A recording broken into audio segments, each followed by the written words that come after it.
Sir మీరు మళ్ళీ ఒకే మాట అంటున్నారు, కార్మిక సంఘాలు అంటున్నారు. ఒక విషయం చెప్తున్నా, విశాఖ ఉక్కుని కాపాడుకుంది మేము. గతంలో ఎప్పుడన్నా క్యాప్టివ్ మైన్ ఉందా?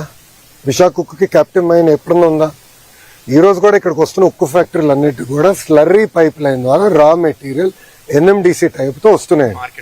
మార్కెట్ ప్రైస్ ఇది ప్రైవేట్ సెక్టర్ కానీ ఎవరికైనా కానీ మార్కెట్ ప్రైస్. ఈ రోజు మేము కారులు వస్తుంటే ఒక ప్రతిపాదన వచ్చింది, స్లరీ పైప్ లైన్ నుంచి విశాఖ ఉక్కు కూడా ఇవ్వాలి. కానీ దాని గురించి ఏనాడు ఏ కార్మిక సంఘ నాయకుడు మాట్లాడరు. కార్మికులు మాట్లాడుతున్నారు. నన్ను అడిగారు కార్మికులు, అన్న మీరు దీన్ని కూడా స్లరీ పైప్ లైన్ వేస్తే బాగుంటుంది నన్ను అడిగింది ఒక పని చేస్తున్న కార్మికుడు. తప్పనిసరిగా చేద్దాం, 100% చేయాలి. దానికి ఎక్కువ మనకి రైల్వే సైడింగ్ అన్ని కూడా ప్రాబ్లం లేదు. మనకి స్లరీ పైప్ లైన్ కూడా తీసుకొచ్చే బాధ్యత ప్రభుత్వం తీసుకుంటుంది. ఇది ఇప్పుడు మీరు చూడండి, ఇదే స్టీల్ ప్లాంట్ లాభాల్లోకి వెళ్ళింది, అద్భుతంగా చేసింది. సుమారుగా 10,000 కోట్ల ఎఫ్డి ఉండేది ఒక దశలో. తర్వాత కాంగ్రెస్ వాళ్ళు వచ్చారు. ఇదే ఇప్పుడున్న కార్మిక సంఘ నాయకులు కొంతమంది కాంగ్రెస్ వాళ్ళు ఉన్నారు, వాళ్ళని అడుగుతున్నా, మీరు డబ్బులు తీసుకెళ్లి వేరే రాష్ట్రాలకు వచ్చి పెట్టారు. బరేలి అక్కడ ప్లాంట్ పెట్టుకోరు, ఇక్కడ పెట్టదు అన్నట్లు మీరు డబ్బులు పెట్టచ్చు కదా స్వామి. విశాఖకు డబ్బులు తీసుకెళ్లి పెట్టారు. తర్వాత జరిగిన పరిణామాలు మీకు తెలుసు, నష్టాల్లో కూరుకుపోయింది.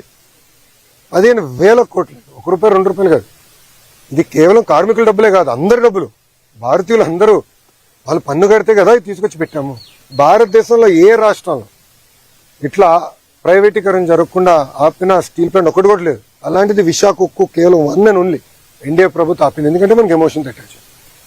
మనం కాపాడుకున్నాం, కార్మికులు చూసుకునే బాధ్యత నాది. ఈరోజు కార్మిక సంఘాల నాయకులే ఎంత బాధ చేసినట్టు వాళ్ళు మాట్లాడే విధానం చూస్తే, డబ్బులు ఇచ్చేయండి, డబ్బులు ఇచ్చేయండి అంటే డబ్బులు ఇచ్చి చేతులు దులుపుకుని వెళ్ళిపోమంటారు మమ్మల్ని. అదా మా బాధ్యత? నేనేమన్నా కుటుంబాలను మేము ఆదుకుంటాం, ఎస్ ఎక్స్గ్రేషియా ఇస్తామని చెప్పాం, అంటే ఎలాంటి డౌట్ లేదు. ఒక ఆయన ఏమన్నాడంటే విచిత్రం, ఒక కార్మిక నాయకుడు ఏమన్నాడంటే, అసలు మీరు ప్యాకేజ్ ఇవ్వకుండా ఉంటే ప్లాంట్ తెరిసేది కాదు కదా, ప్లాంట్ తెరుచుకుని ఉంటే మనిషి చనిపోయాడు కాదు కదా. మాట్లాడే విధానం అండి ఇదే. మీడియా మిత్రులు, ప్రజలు కూడా ఆలోచించండి దయచేసి. ఏంటిది? ఇప్పుడు నేను వెళ్ళింది ఏంటి, వాళ్ళు అడిగిన ప్యాకేజ్ కన్నా రెగ్యులర్ ఎంప్లాయీస్కి ఇంకెక్కువ వస్తుంది, దాన్ని కుడించమంటారు లేదు.